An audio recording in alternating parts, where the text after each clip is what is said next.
Lots of hobbyists, when they cut a thread, will put a groove at the end of the thread so they can run the tool out into that, and that's not a bad thing to do. It does mean that you haven't got a sharp bottom groove at the end of it, but you don't always have to do that, and so I'm going to show you one way of doing that, both for right hand threads and left, or I was going to say right hand and left hand threads, but basically threads cut towards the chuck and thread cut away from the chuck, as I know some people like to cut away from the chuck when they can. It's not difficult, it just takes a bit of practice like a lot of other things, but I think it gives you it gives you a choice when you're cutting threads. You may want an undercut on the end of the thread.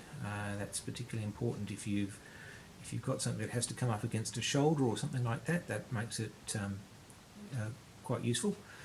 But if you don't have to, you may choose not to.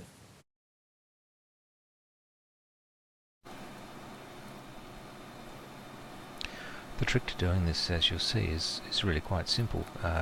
You run the tool up to a texture mark that you've placed on the job, and once you get there, you simultaneously disengage the feed and wind the tool back.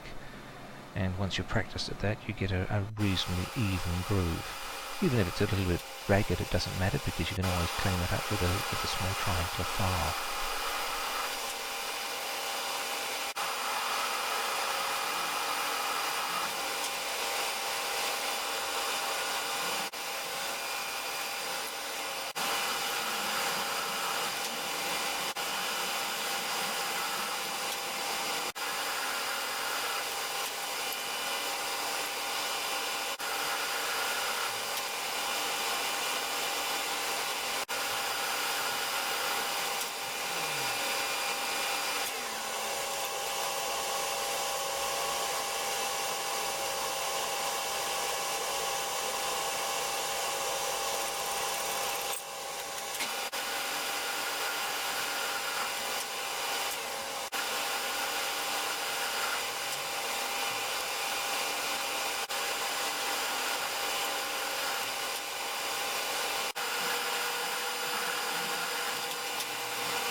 So for those who cut their threads left hand, it's even easier.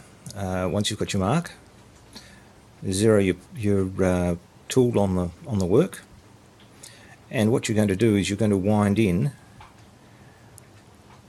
basically at the same time you start engaging the feed. And what will happen is that sooner or later you get down to depth, and then you just do a few more passes, and that'll help just get the front of the thread cleaned up.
So that's how I do threading without having to put a thread groove in, either towards or away from the chuck. I hope this has been of help to people, and thanks to those who've inspired and helped me along my journey.